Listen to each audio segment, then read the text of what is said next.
Yemen के Houthis के दो बेमिसाल वीडियोस मैं आपको दिखाने जा रहा हूं। एक तो कैसे एक शादी समारोह में जैसे ही हुती के एक बड़े नेता की स्पीच चली तो कैसे पूरा शादी समारोह थम गया और उसके बाद हुती के लिए नारेबाजी होने लगी, शादी थम गई। और दूसरा वीडियो ये होगा कि कैसे एक जहाज के डेक पर हुतीस को दिखाया गया है कि उनका रिश्ता कुछ ऐसी पोजीशन में दिखाया गया है कि उनका रिश्ता हिटलर से जाकर जुड़ता है।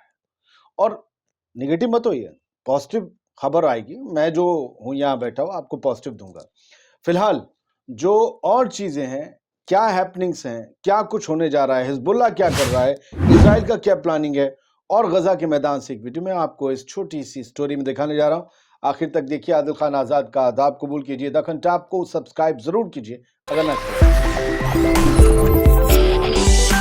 तो सबसे पहले वो वीडियो जिसके लिए आपने इस एपिसोड का लिफाफा खोला है, एक शादी समारोह है। और याहिया सारी को आप जानते होंगे, याहिया सारी सराय यमन के ये जो हुतीज हैं, हुतीज लड़ाके जो हैं उनके उस ग्रुप के ये प्रवक्ता हैं। जब भी आप हुतीज की तरफ से कोई भी ऑफिशियल स्टेटमेंट देखेंगे ज्यादातर याहिया आपको दिखेंगे। याहिया एक टीवी पर दिख रहे हैं और ये एक मैरिज हॉल है, यहां शादी का समारोह चल रहा है। आर्या ने लिखा, so wholesome Yemenis stopped a wedding party to listen to the speech of the spokesperson of the Yemeni Armed Forces Yahya Saree. Yemeni arm forces के याहिया सारी का बयान सुनने के लिए यमनियों ने अपनी शादी का जो प्रोग्राम था वो थोड़ी देर रोक दिया और सारे लोग सुनने लगे।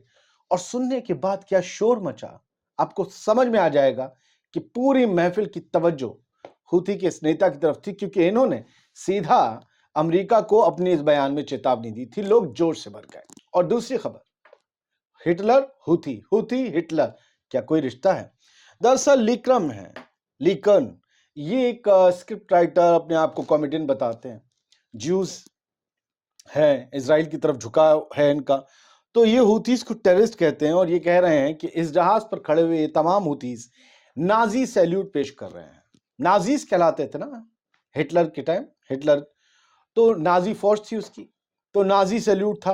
तो ये कह रहे हैं जो हिटलर के ये रिश्तेदार हैं या उनके वंशज हैं, ये तमाम यमन के हुती। और लिख रहा है, इस्लामिक फंडामेंटलिस्ट आर नाजीज, ये उन्हें नाजी बुला रहे हैं क्योंकि इन नाजीज ने इन ज्यूज को बहुत मारा पीटा था, गैस कदों में डाल दिया था, गैस चैम्बर्स में बहुत नरसंहार किया था। तभी इन्हें चुन चुनकर दुनिया के हिस्सों से फलस्तीन लाकर बसाया गया, फलस्तीनियों की जमीन छीनी गई, उनके शहर और गांवों को बर्बाद कर दिया गया, इन्हें आबाद किया गया। और अब ये तमाम फलस्तीनियों की जमीन छीनना चाहते हैं। फिलहाल उसमें नहीं जाऊंगा। तो ये सैल्यूट को नाजी सैल्यूट बता रहे हैं, हिजबुल्लाह को, हूथी को, हमास को और सभी को ये कह रहे हैं कि सब हिटलर से ताल्लुक रखते हैं, इन्हें बख्शने का बिल्कुल भी कोई इरादा ना करें, इनसे किसी किस्म की दोस्ती ना करें, इन पर रहम ना करें। अब हो क्या रहा है, ये तमाम लोग ऐसे करके हलफ उठा रहे हैं, एक कसम खा रहे हैं बर्बरियत के खिलाफ लड़ने की, इजराइल के, अमेरिका के खिलाफ लड़ने की, गजा के लोगों के साथ खड़े होने की, अपने हकूक को पामाल ना होने देने की। ये सब नौजवान, इनमें कुछ बच्चे, कुछ आदमी, ये सब अपने हकूक के लिए कसम उठा रहे हैं कि हम आखिरी दम तक लड़ते रहेंगे। सुनेंगे तो समझ आएगा। तो ये हक और हुकूक की बात इजराइल के लोगों को, ज्यूज को, ज़ायनिस्ट को, हिटलर की जो है वो नाजी सैल्यूट नजर आता है। लेकिन खुद ये डिस्क्रिमिनेशन की बात है ना, ये कह रहे हैं कि ये इस तरीके से करते हैं, लेकिन इनका डिस्क्रिमिनेशन क्या है वो आपको, ये जो यूएस का रिपोर्टर गया पहुंचा इजराइल के कब्जे वाले इलाकों में, हेब्रोन शहर है, यहां पर उन्होंने लिखा है कि Palestinians can't take the bus that are used by Israelis. वो बस जो इजरायली यूज कर रहे हैं या जिस बस में इजरायली बैठते हैं उसमें फलस्तीनी सफर नहीं कर सकते। वो लिखते हैं, in America black get their right but Palestinian are going on through same. ये कहते हैं कि अमेरिका में तो काले लोगों को, जो अफ्रीकी मूल के लोग थे या दूसरे भी गेहूं कलर के काले लोगों को, अमेरिका में तो उनके हुकूक, उनके हक मिल गए, लेकिन फलस्तीन में ये अब भी सब कुछ जारी है। फलस्तीनियों के साथ ये अपने आप को बाहर से आए हुए लोग ऐसा मान लेते हैं। अब सोच रहे हैं यही हमारे यहां गोरों ने किया था, Indians and dogs are not allowed, यही फलस्तीन में इजरायली कर रहे हैं। ये लोग बाहर से आए, शरण मांगी, हमें रख लो, हम मारे पीटे जा रहे हैं, उन्होंने रख लिया, उन्होंने गलती कर दी। और ये जो है मेगाट्रॉन की तरफ से खबर है कि हिजबुल्लाह के जो मिसाइल अटैक्स बढ़ गए हैं। साउथ लेबनान में हिजबुल्लाह बसा हुआ है और इजराइल के कब्जे वाले इलाकों के नॉर्थ हिस्से में उसकी सरहद लेबनान से मिलती है। अब नॉर्थ में इतनी मिसाइलें और रॉकेट दागे हैं हिजबुल्लाह ने कि आप यकीन करेंगे कि 75% जो सेटलर्स थे ना, वो जो फलस्तीनियों की जमीनों को कब्जा कर अपने घरों को, इमारतों को बना चुके थे, वो 75% सेटलर्स अपनी जान बचाकर पदर पदर भाग चुके हैं। जी, मैगट्रॉन की खबर देख लीजिए। 75% of settlers who fled northern Israel after the Hezbollah attacks have now started a new life elsewhere.